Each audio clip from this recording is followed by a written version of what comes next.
Hello, everyone, and welcome to the MIT IoT Seminar Series. It is my great pleasure today to host and introduce Professor Swarun Kumar. Professor Kumar is currently an assistant professor at Carnegie Mellon University, where he leads the lab on emerging wireless technologies. I came to know Professor Kumar Swarun when we overlapped during graduate school, both at MIT. Where he was doing fascinating work. He worked on next generation Wi-Fi networks, and some of the work that he's done has already made it to today's standards. He worked on MIMO and beamforming and new Wi-Fi technologies. He also worked on Wi-Fi localization and has some of the most cited work in the field in Wi-Fi localization, on the intersection of robotics and wireless, LTE technologies, wireless software-defined radios, wireless self-driving cars. He did a lot of very impressive work that has had a lot of changed how a lot of people in the field think about wireless technologies, and a lot of his work has been transitioned to practice. And about 4 years ago, he started as a faculty at Carnegie Mellon University, where he founded the YTech Lab, which designs and builds new wireless systems to enable faster networks and new services. Over the past few years, he's received various awards, including the NSF Career Award, the Google Faculty Research Award, and as well as Best Paper Awards from top conferences. And I'm very excited today that he'll be telling us about his work on today's city-scale low-power wireless internet. And he will be telling us how his lab has been weaving together different wireless technologies and what his vision is for the future. And with this, thank you very much, Swarun, for joining us today. The screen is yours. All right, thank you so much, Fadil, for the very kind introduction. So hi, everyone. I'm going to talk to you today about my journey at Carnegie Mellon on city-scale low-power wireless networks. So my journey actually starts from MIT to some degree, right? Because I completed my PhD there. And my first slide today is actually the last slide of my thesis defense that I delivered at Kiva Auditorium about 5 years ago now. And it was essentially a view of St. Peter's Square about 10 years apart, right? In 2005 and 2013, in both cases, the crowds were thronging to see the new Pope, but you see two very different pictures. And what's amazing is that over the past decades, we've connected 5 billion people and counting to the internet through their mobile devices. And so as a wireless researcher myself, when I added this slide to the end of my talk in 2015, I was thinking, what's next? What's going to be the next frontier for wireless research? What would this picture look like another 10 years from now? And what should I work on right, when I moved to Carnegie Mellon? And it's no surprise, it's the topic of this seminar series, which is connecting the Internet of Things, connecting the large number of objects that you also see in that picture. Streets, headphones, combs, watches, shoes, you name it, right? Any single object that you can find on the scene. What does it take and what does it look like to connect these to the internet, wirelessly, of course, since I'm a wireless researcher. And so my research over the past several years at CMU has really been around two questions. One, what should be the wireless technology for connecting the Internet of Things at city scale, which means large number of these devices, as well as why would you want to do it? If you have such a connected network, what can you learn about users? What can you learn about the environment? What are the services that you can enable? And so I've built a range of systems that do that over the years. But for today, I want to really focus on two broad questions and just talk briefly about a few different papers along the way. One, this theme of low power wide area networking, which is a question of how do we connect all of these billions of objects together at scale and effectively. And second, if we do it, what are some of the services? What are the opportunities we have in a world where we have connected objects? So I want to focus a little bit on the challenge first. And the challenge I'm going to pose more broadly as what would be the quickest way if you actually want to connect everything to the internet?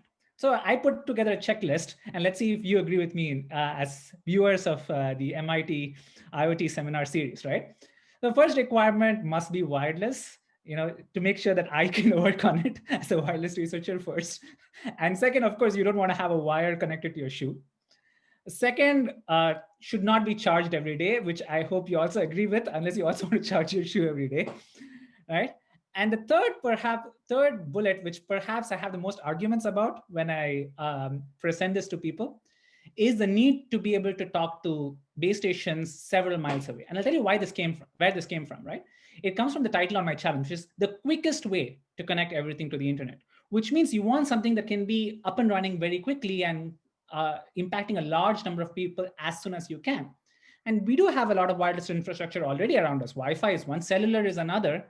And reusing and repurposing the infrastructure that we have and adding the fewest number of base stations or access points, if you will, to connect this new IoT ecosystem would lead to the fastest deployment.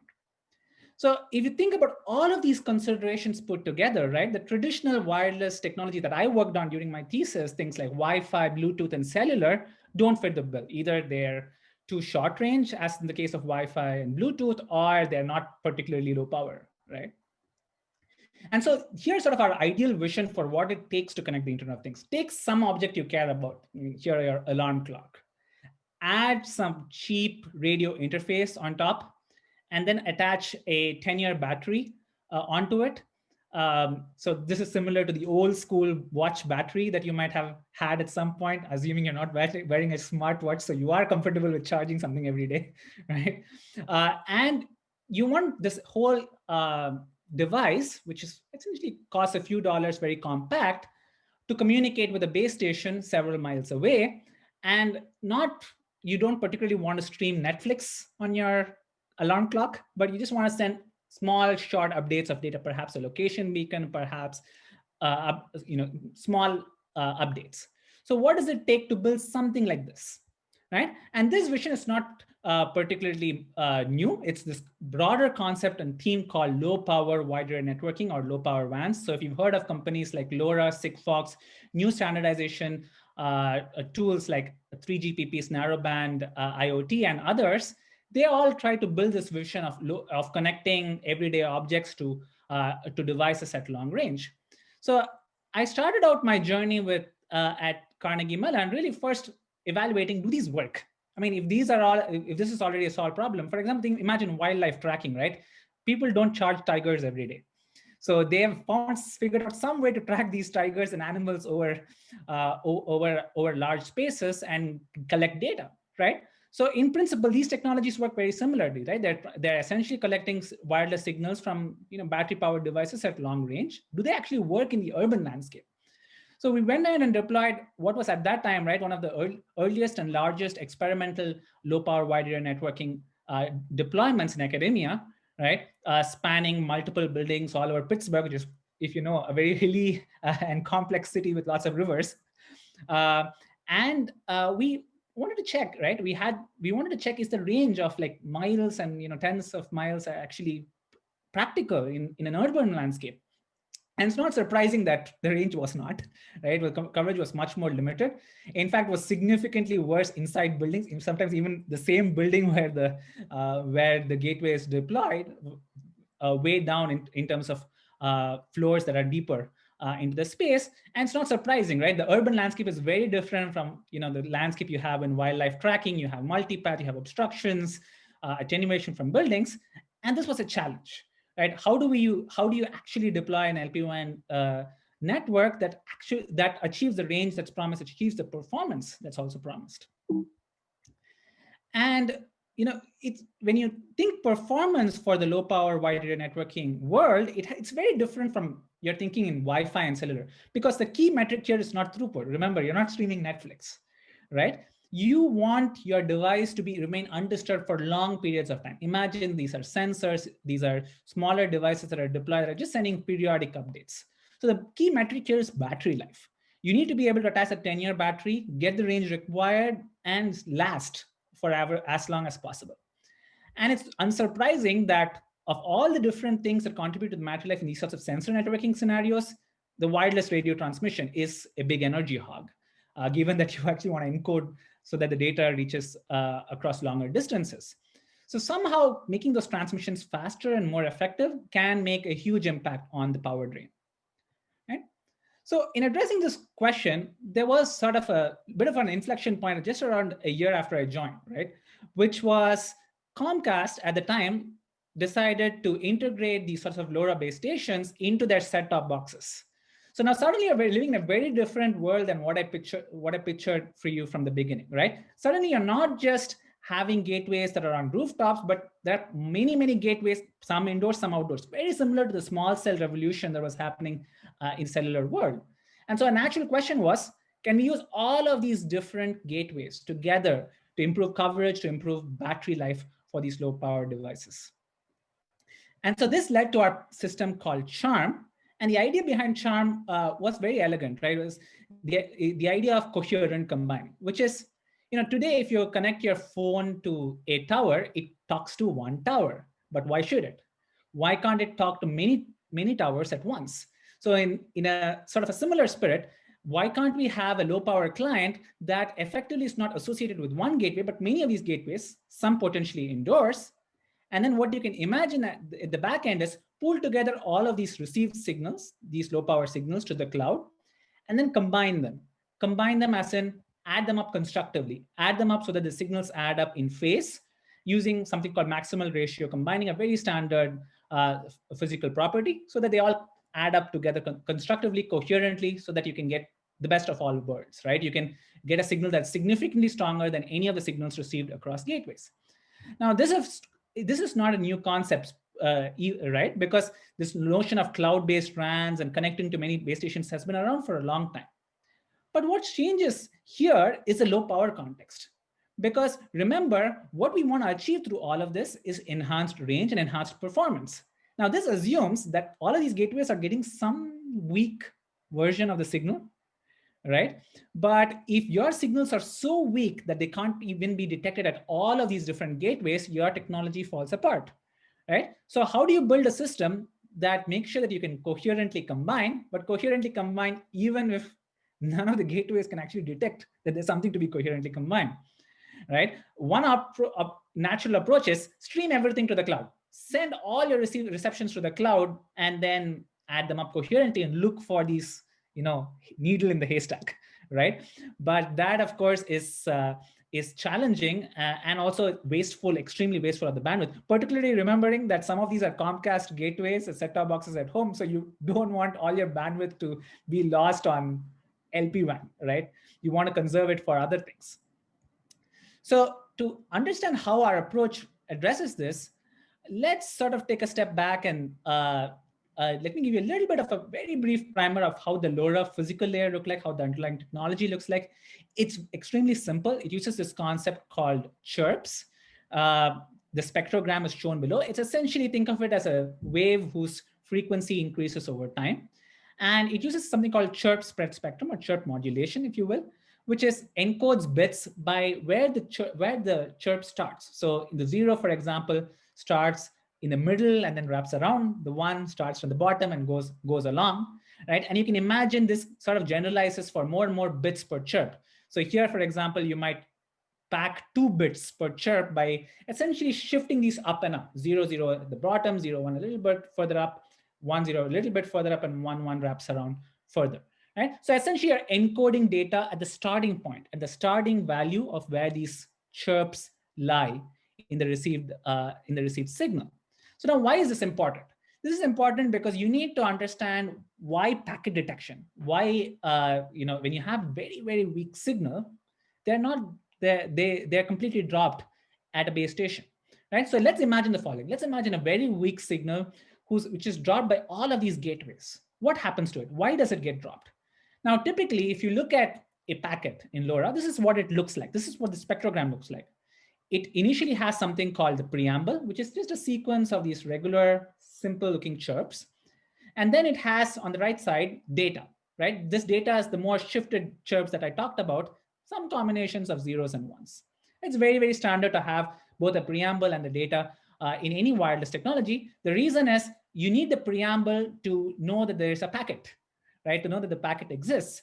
So what it normally do is something called match filtering, or very simply correlation, right? That correlates this standard preamble with the reception, looks for this pattern, right? And then you essentially get spikes corresponding to where you think there might be a packet, right? And if this spike passes some threshold, right, then the packet is received. Say, hey, I got my packet, right? What happens if the signal is, if the received signal is too noisy, is it doesn't meet that threshold. That's when things fail, right? So this system tends to fail when your system is too noisy, that your peak is not going to pass the threshold. So we instead built something called enhanced detection, and that uses a slightly different concept, which essentially comes from the structure of these chirps. Right, now let's look at a little bit about these chirps further. Remember, I told you this time, let's not just look at the preamble, let's also look at the data, right? And now if you look at the data, you would note that the shifts of these chirps are not arbitrary. They're discrete. Why are they discrete? They're discrete because they are encoding bits, some sequence of bits like 0, 0, 0, 1, 1, 0, and so on. And then these shifts are not arbitrary. They are in discrete chunks, depending on what the sequence of bits is. So let's do the following. Let's take an imaginary scissors and cut these chirps along those dotted lines as I showed, and then fold them all together. Now, this is a very standard signal processing operation called aliasing, right? That just folds all these chirps in this manner. And in the bottom, you see something that's more interesting. And the interesting thing you see is it all looks very regular, right? It all looks identical. The cool thing about this is this folding process basically kills and removes all the data and makes something that is identical regardless of the data. In other words, it looks like a preamble. So now, rather than performing this matched filtering in the regular data space, let's perform this matched filtering in this aliased space where all of these chirps exist. And because now your data is much, much longer than the preamble, it effectively lets you be much more robust, much more resilient to noise. And as a result, you use the entire packet and you are much more resilient to noise than before. Right? This significantly boosts your SNR when you're trying to detect packets. Now, this is, of course, one solution, and the result is huge bandwidth savings, because now, rather than sending all the data upstream like before, you could have this local packet detection and only send packets when required, when this local detection succeeds, right? And that can save a lot of bandwidth significantly. Now, there are other challenges. For example, how do you effectively time synchronize all of these different gateways, right? Because you remember, you need to know it's the same packet all across for them to combine coherently, as well as you need some phase synchronization if you want to add them up constructively as well, right? Our approach is, if an enhanced phase-based sync, I would say this process is actually much easier than the processes that we had to do equivalently for Wi-Fi and cellular. Part of the reason is, remember that for low power WANs, the bandwidth is much smaller. It's a few hundreds of kilohertz, right? Which means that the level of time sync that you need is of the order of microseconds as opposed to nanoseconds that you would require in more traditional systems like Wi-Fi and cellular. So you could do some GPS time sync, which already gets you to milliseconds, and then very simple synchronization processes over a smaller set of samples, and that can already get you to a few microseconds. Another thing that helps, and this is a sort of a hidden piece that people don't realize, is, okay, this requires a lot of processing, right? Would you actually be able to do all this and respond back and acknowledge the packet? And this is one of the reasons why this sort of coherent combining strategy has not really taken off in cellular the way it should have over the years. One of the things that does help us here is that, remember, LoRa really works in the bits per second, kilobits per second world, right? For a LoRa acknowledgement, the acknowledgement can be as late as 1 second after the packet is transmitted, which is very lax, which means you have all the time in the world to do all of this synchronization, all of this coherent combining and respond. And this really changes the game in the kind of signal processing techniques. Things that were totally impractical in the Wi-Fi and cellular world suddenly become very natural and practical in the LoRa world. And this was one of the observations that we made. A third optimization that we did is, and this is a question that many people ask me is, hey, you had this nice enhanced detection strategy, but what if it fails, right? What if there are some receivers who didn't, even your enhanced detection fails? And here we can do something very simple, right? Rather than if one of the receivers received a signal that they think is noise, that they think there's nothing there, don't throw it away immediately. Hold on to it for a while. Hold on to it for a while in a circular buffer, right? Keeping the most recent information stored, right? So let's imagine, for example, here, there's a packet that was received, right? And the first receiver received like a weak version, but could detect. The other two received a really, really ultra weak version that they couldn't detect. Even the enhanced detection fails. So then all of them are going to store them in the circular buffer. Only the person who detected something, like maybe very mild, sends it to the cloud thinking, hey, is this a packet? And then the cloud verifies this and then asks some of the other neighboring base stations, can you send me the signals that you received around this time from your circular buffer? And then these then all are shipped to the cloud. And so even these signals that were otherwise not detected can still be combined together to help decode a useful reception, right?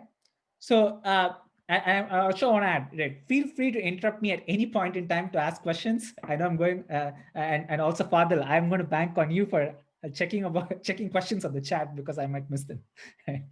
Right. So we put this all together, as I said, on an experimental LP-WAN gateway, which we had an FPGA design, which had the LoRa pipeline optimized.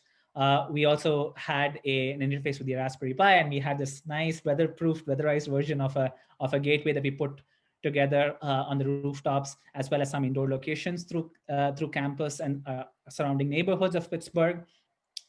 So here's sort of a graph that shows essentially the dB gain that you get through enhanced detection compared to the traditional LoRa approach, as well as what is more important is the battery gains, as well as the SNR gains you have with more and more receptions. One thing you don't realize is that LoRa has very, very few data rates. It has a very small number of data rates. So increasing the data rate by even a small quantity can significantly improve the speed of the system, right? So so this sort of is it about charm. So feel free to interrupt, and of course there's apparently a 10-minute Q&A towards the end, so you can also ask that. Right? I saw that in the chat. All right, so there are many more questions that we did address over the ensuing years. How should these radios select the optimal frequency? How would you run ML inference and you have teams of these devices and you're not interested in individual data, but you're interested in some learned quantity across a bunch of these devices again, and that gave us another best paper at the same conference. And we are also working on location tracking of these devices, which is one of the services that I talked to you about at the beginning. Remember, a lot of this was all about sending and pooling all this data together in the cloud. And this, I want to point out at this point is that this is not something that's hypothetical. We have a deployed network on campus at CMU with these rooftop base stations, the cloud. Some of our consumers of this network are CMU itself, CMU facilities, who is very happy with us because they can now monitor. They don't need to go underground to check their water meters every once in a while. As well as we have clients in the city of Pittsburgh as well, traffic lights, buses, and so on.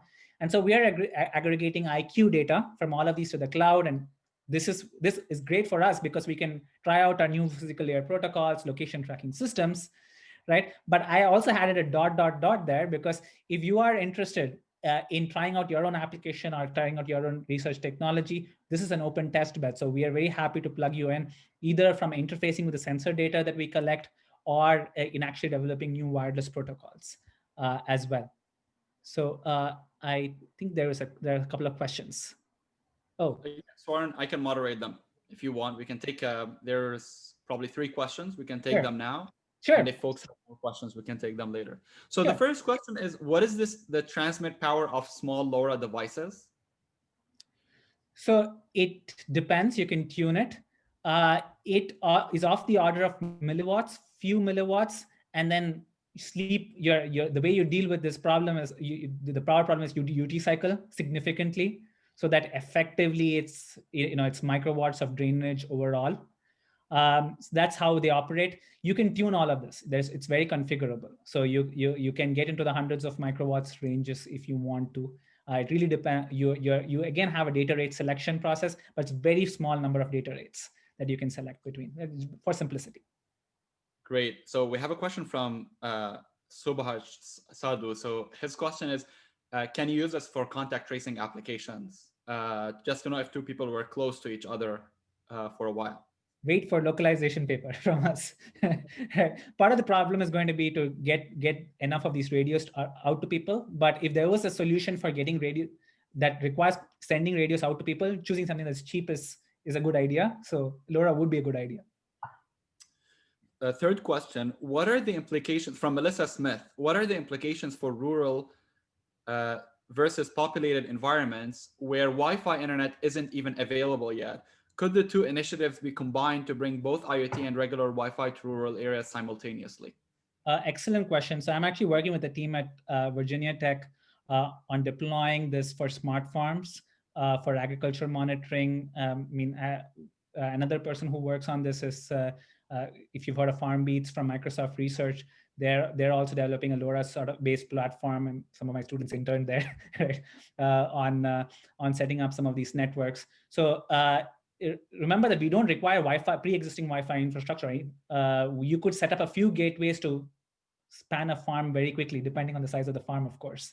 So it is certainly very complementary in terms of Wi-Fi dealing with the high speed customers, and LoRa dealing with the low speed, large number of devices customers, which typically is agriculture monitoring or cattle monitoring, things like that. Great. I'll sneak in a question of mine.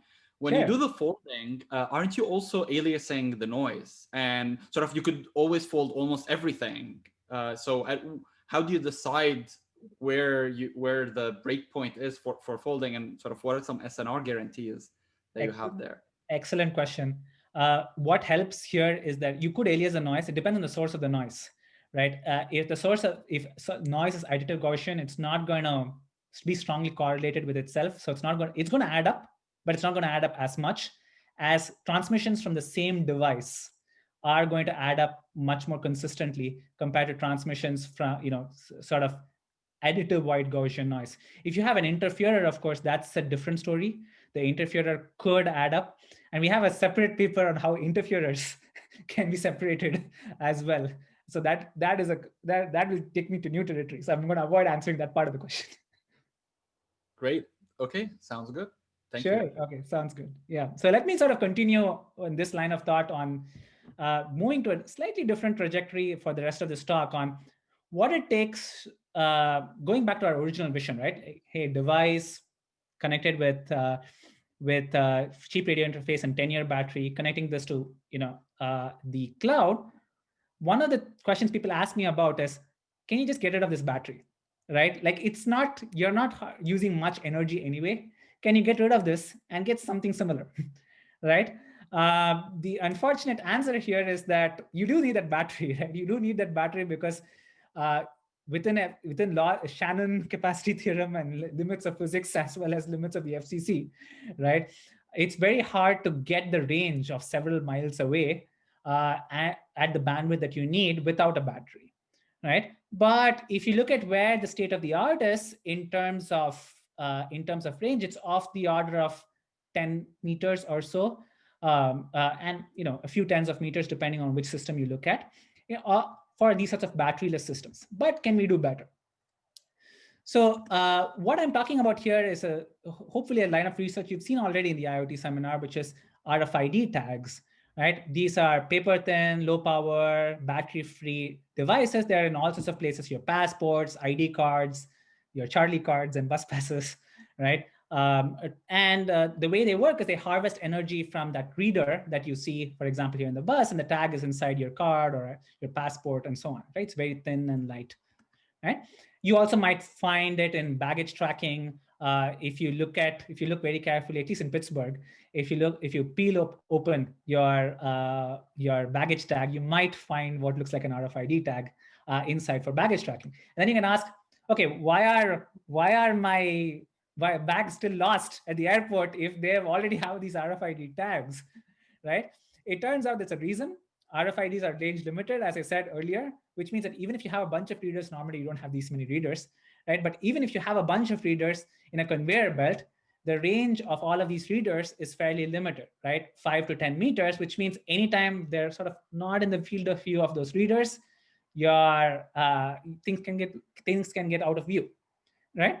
So natural question is, can we increase this number? Can we span much of the space? Can we get a quantum leap, right, in the range of this system, right, that you look at, right? And this is what our system does, right? We work with teams of multiple readers and then effectively try to span a much larger range, our system called push ID. Right? And the way it works is very analogous and very simple, very similar to charm, but in the reverse direction. So I hope you catch it. It's very, again, the idea in charm was let the base stations collaborate, aggregate signals at the cloud across all of these gateways. Here the idea is, hey, you have a bunch of readers. They're all trying to send energy. Remember, this tag doesn't have a battery of its own. It has to harvest energy. So why don't we have all of these readers collaboratively beam power or beam energy so that all the energy constructively adds up at the tag, right? And so the tag can respond, right? And you can then do this with other tags, and then you can find them and send energy to them as well. So one of the things you notice very quickly in the system is in the process of beaming energy, you also find tags. You also know where they are in the environment, which is a very useful utility, right? Now, there's a little bit of a challenge in such a design, which is sort of a chicken or egg problem if you think a little bit deeper about it, right? And this really distinguishes it from the charm line of work that we did previously in the LP-WAN case. This emerges from the battery-free nature of the tags. Remember, we are here beaming power.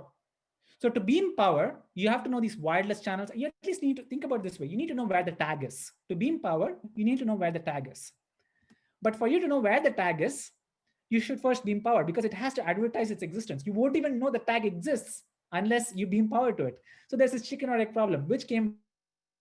Did it advertise its location first, or did you find it through beaming power first, right? So to address this problem, we effectively modeled how energy propagated through the environment, right? So again, imagine you now have 4 readers all in their own locations, sending power, sending energy over the space. And what you get here is very similar to sort of double slit or a sort of experiment kind of a setup. You see points of constructive interference and points of destructive interference. Points where the signals add up, right? Like the yellow spot here. If lucky for you, if there is a tag there, and points of destructive interference where the signals subtract out.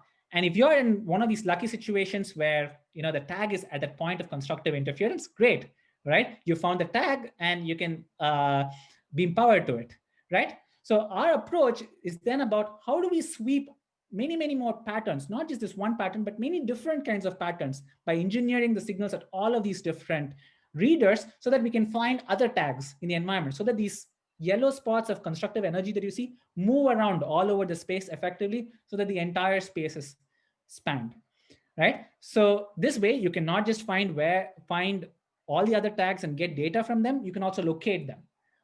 And so this is our secret sauce, which is finding the smallest number of these patterns you can apply from a set of readers so that it spans our entire space.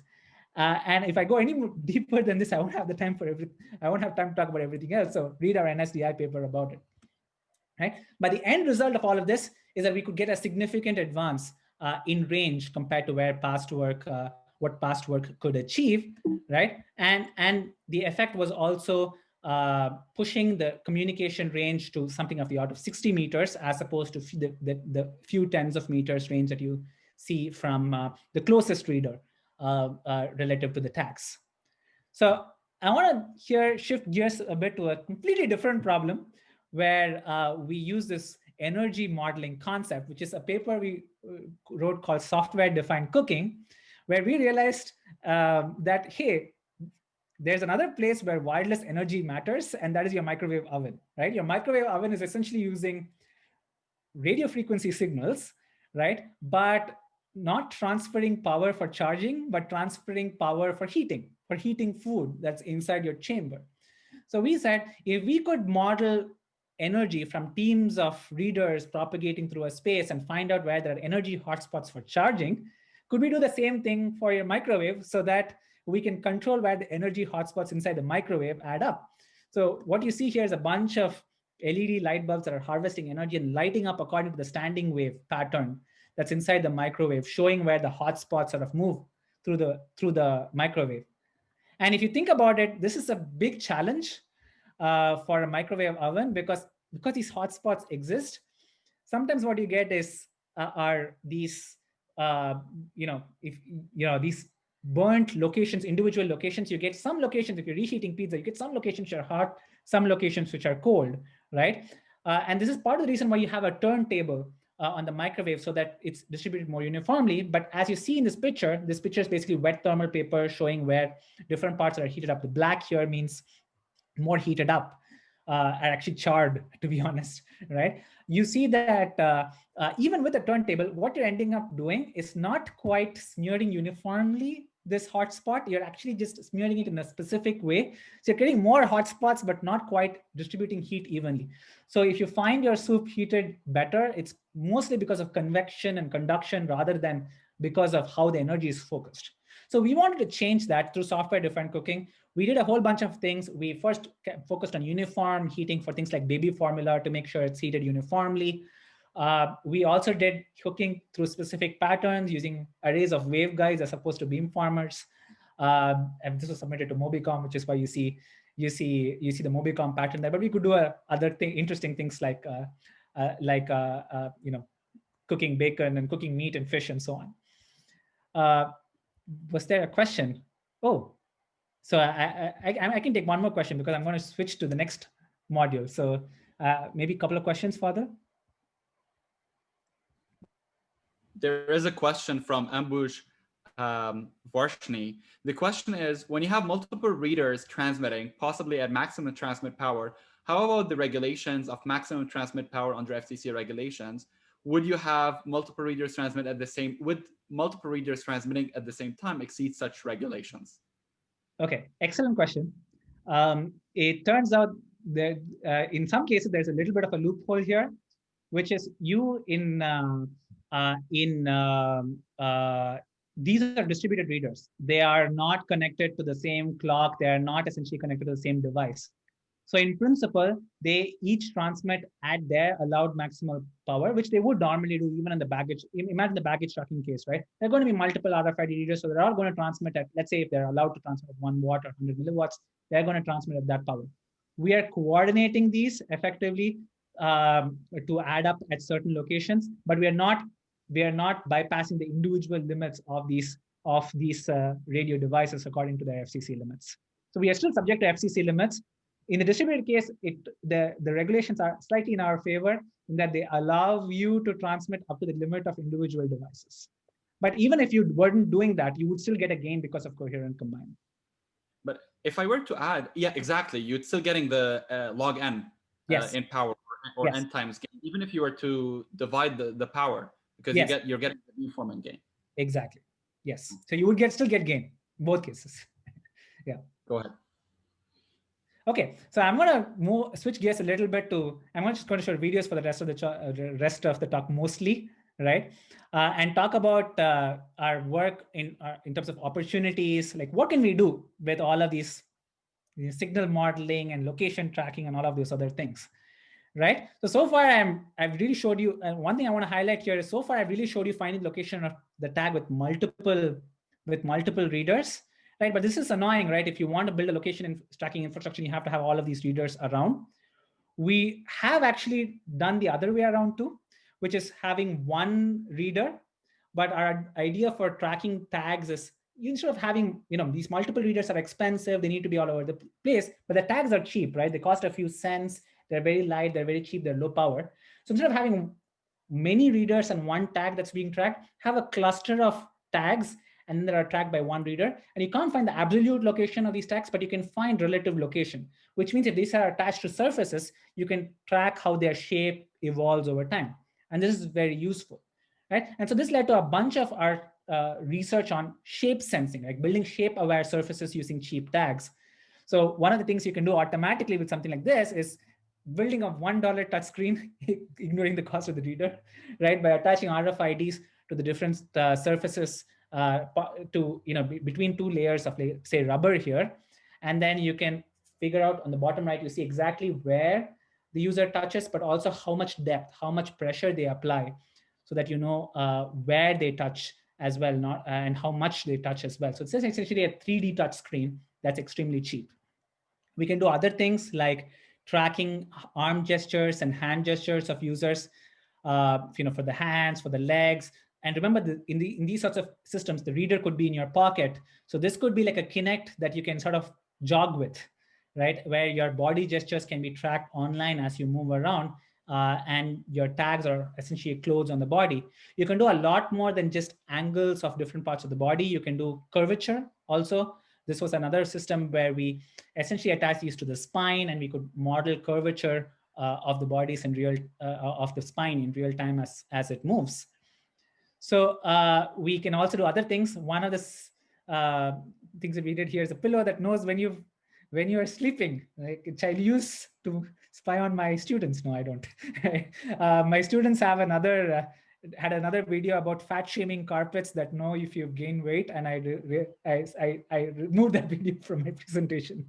So you could do a lot of interesting things in the smart home context, but we can do a lot more than just smart homes for the shape sensing abstractions. I want to present just a few. So one of the recent systems that we did was on this concept called shape-aware tires, which is, if you don't realize it, tires are the leading cause of automobile accidents, and automobile accidents are a leading cause of accidental death. And it's not surprising, because the tires, if you think about it, are the only pieces of a vehicle that's actually touching the road and gives point of failure in that sense. And one of the things that you do get from your tire on your dashboard is a measure of pressure, right? For instance, but in almost every car in the US. But one of the things that you are advised about, but you almost infrequently check, right, is the tread depth of a tire, as well as things that can get lodged in the tire, like nails, which can stay around for a long time, but then you don't realize that they're there until something breaks. And this is a leading cause of death. And so we wanted a system that could essentially put on your dashboard the health of a tire, just like you could get pressure today. And so we worked together with Bridgestone Tires, a leading tire manufacturer, to reuse something that's already in the tire, right, which is the millimeter wave radar, which essentially is a collision radar that you use for cruise control on the car, except that now we can use it essentially like an RFID reader, similar to what we saw in the past. And we can use strips of embedded metal wiring. And you can, if you think about it, you think your tire is rubber, but it's not all rubber. It does have strips of metal inside it for structural integrity. So we can use essentially the wiring inside, like sort of like quasi tags or quasi barcodes, if you want to think about it that way, that are inside the tire, and then track them over time and measure shape from a bunch of these, just like we could in the past. And the result is that you can get continuous measurements, because your tires can constantly measure this. One of the reasons we go to millimeter wave frequencies is because millimeter wave, as the name suggests, operates at very high frequency, low wavelength, which means you can get very, very fine-grained accuracy, which is important for tire tread, because you want resolution of sub-millimeter, so that the legal limit sometimes is just a few millimeters. And also, because it's millimeter wave, it's debris resilient, easy to manufacture, and so on. And so we could essentially take pictures, millimeter wave pictures of tire treads. So this is my car with this instrumented, and the tire is also from Bridgestone. This is how you replace your tires when you're faculty. Right? You can replace it with Bridgestone's help, right? So there are a bunch of other things that we could also do, which is, I'm talking about tires. The other things you want to talk about is the road, right? And infrastructure. And because I am from Pittsburgh, the city of bridges, we wanted to effectively sense the structural health of bridges, which are in serious need of repair. According to the US, according to the US Highways Authority, a large fraction of our bridges are in need of serious repair. So we wanted to ask, can we sense structural integrity using teams of RFID tags, just like we could do shape sensing on the body and so on? But this, of course, requires a much larger scale. So we actually deployed this on one of the bridges in Pittsburgh, which was recently renovated. So we had a very good schematic for ground truth, and we could check if that our measurements using very, very low cost setup could get very close to what was actually measured through like very expensive surveying equipment for the structural integrity and shape of the bridge. I'm going to close with one last application that you might wonder. I did talk about shape sensing, and I did say it requires multiple tags, But we did recently build a system on shape sensing with a single tag. And if you look at it carefully, look at the picture carefully, you see there are multiple chips in there. And it's sort of a weird transparent looking material. So this is something we built in collaboration with the material science department here on these flexible tattoo-like tags that you can attach to skin. They're very flexible, they're very light, thin, right? We're developing a version 2 of this that essentially just looks like children's tattoos that you can stick on non-permanent tattoos. And one of the advantages of something like this is that we can infer stretch. Because if you think about it, this is a very, very simple principle, right? A longer the antenna is, the more the frequency response of it changes. Frequency response of an antenna depends on its length. This is the principle of the old school telescopic antennas you had on your transistors. So if you stretch an RFID tag, its frequency response is going to change. What you see on the network analyzer there is the frequency response changing as you stretch, which means you can infer stretch of a tag with very high precision if you have the right chips on it and if you measure frequency response. And in fact, even a tiny 1 millimeter stretch is a significant 8 megahertz, a significant shift in frequency response. So we use this for a very specific application, which is sensing speech for persons with voice disabilities. So this is for people who are not able to produce sound with their throat, but are still able to make the voice mouth gestures associated with speech. So we wanted a very natural interface for how they could speak without requiring an input interface like a keyboard, which is the way they do it today. And so we had the system called RFID Tattoo at Ubicomp, which was essentially these tattoos that could be attached to the skin, they could be attached to the face, and here the person saying hello, and you can actually fuse this with natural language processing algorithms to essentially infer mouth shape, and then use those mouth shape inferences to feed this into NLP algorithms that spit out what exactly you're trying to communicate. So a whole bunch of applications, but I want to take a step back and sort of conclude the talk with saying, a whole bunch of applications, but they all have this one common theme, which is we've connected 5 billion devices over the past years, but wireless is not done. I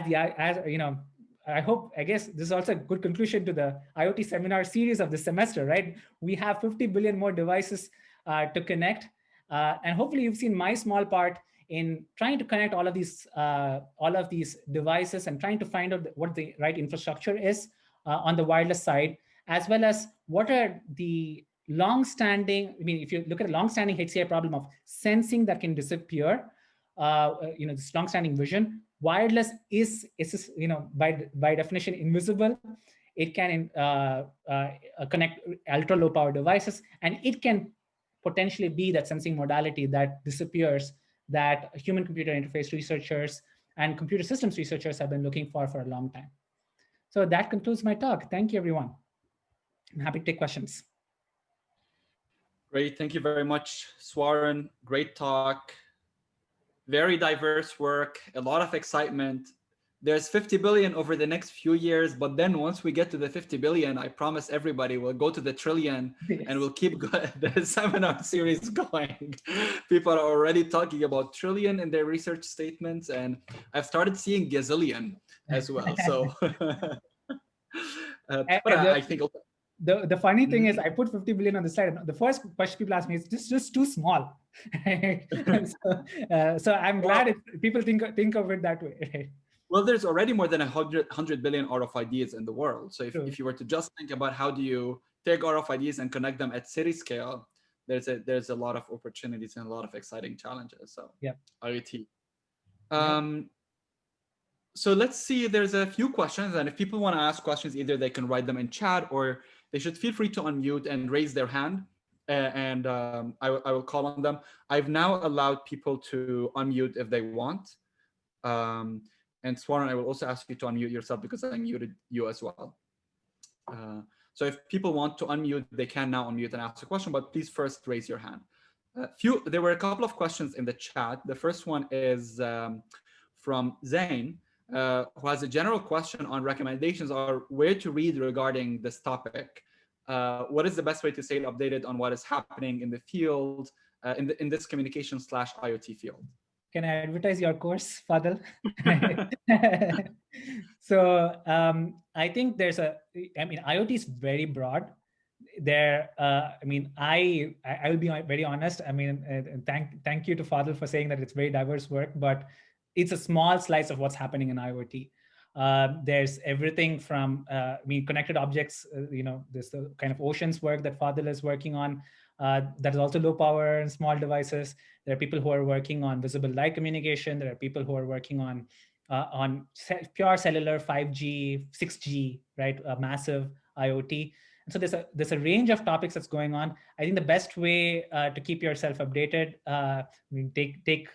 take graduate courses, stay up in the news, read in the news, and I also go back to the fundamentals, because a lot of what I think, tomorrow IoT is a key buzzword. It might come, it might go. Sorry, Fadil, right? But the concepts, the themes that we build here, like low power devices, the underlying physics of wireless systems, computer system building, right? These themes are going to stay for sure. And so that's if you're strong in the fundamentals, you will find the next application domain. Maybe the trillion devices is going to be called something else, but I would say just go back to the fundamentals and keep reading the news and keep reading, following the new courses.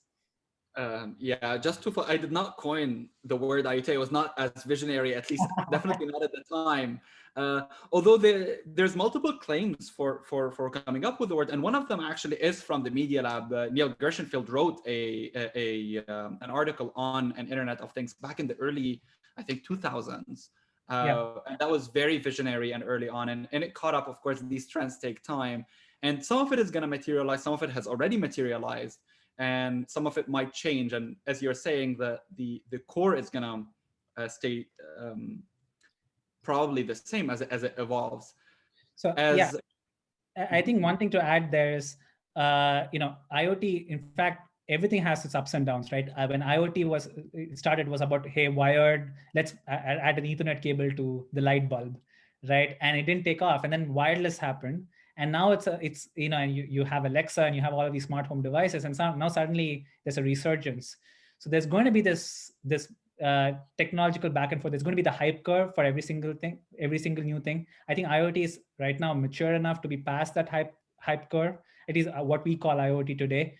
But they're going to be, it's going to be, because we've just scratched the surface in terms of connecting these devices. I'm more excited about the applications that IoT enables rather than the primitive itself. So there, I think there's going to be a lot of excitement and a lot of products. I'm waiting to see what those are. Yeah. So just to also follow up, if you want to, where to get started, I teach an undergraduate class at MIT called the IoT class on mobile and sensor computing. And the papers and the materials that we put there are open, and they are basically the syllabus is open, and it's just foundational. So this is where to get started, where to stay up to date, the seminar series and the papers of the people who come and give talks in these seminar series. And they will be continuing this semester. We had the first series, and thank you, Swarun, for speaking. There's a second question, which also I think is general, and it comes up often from Melissa. The question is, are there health implications for low frequency wavelengths flooding our interior spaces? So excellent question. I think let me just unequivocally say there is no cause for concern, because there are FDA limits and then there are FCC limits. There are multiple layers of rules and restrictions that make sure that the health implications, there are limited health implications for all of these technologies. All of the technologies that I talk about are non-ionizing frequencies. So these are not the frequencies. Don't think X-ray, think like microwave oven, right? That has been around since the 70s, and people are okay, right? And the microwave oven is shielded, and the leakage from the microwave oven, I experience this in my home all the time, right? Is still strong enough to kill your Wi-Fi, right? Which tells you a lot about how strong Wi-Fi is. Wi-Fi is so weak that even the leakage coming out of the Faraday cage chamber of your microwave oven is strong enough to overwhelm it. So and I know there's a lot of news going around and concerns about health concerns about 5G and people burning towers and so on. Here's one forum where we say that where we have to say that the science is not behind this. Right, there's very clear science on, people smarter than me, and doctors smarter than me who know this stuff, right? who've studied this extensively and know that there are no health concerns. Otherwise, you would not be having cellular infrastructure around us. You would not be having the microwave oven. You would not have had any of these technologies out there in the first place. Great. Thank you very much, Swarun. With this, we're concluding the seminar for today. Thank you for everyone who's attending, and hope to see you in the spring version of the seminar series. And thank you very much, Swarun, for giving a great talk. Hope everyone had a restful Thanksgiving, and I guess since I won't be seeing you, many of you again, happy holidays, and see you in the new year. Thank you, everyone. Happy holidays. Thank you, Father.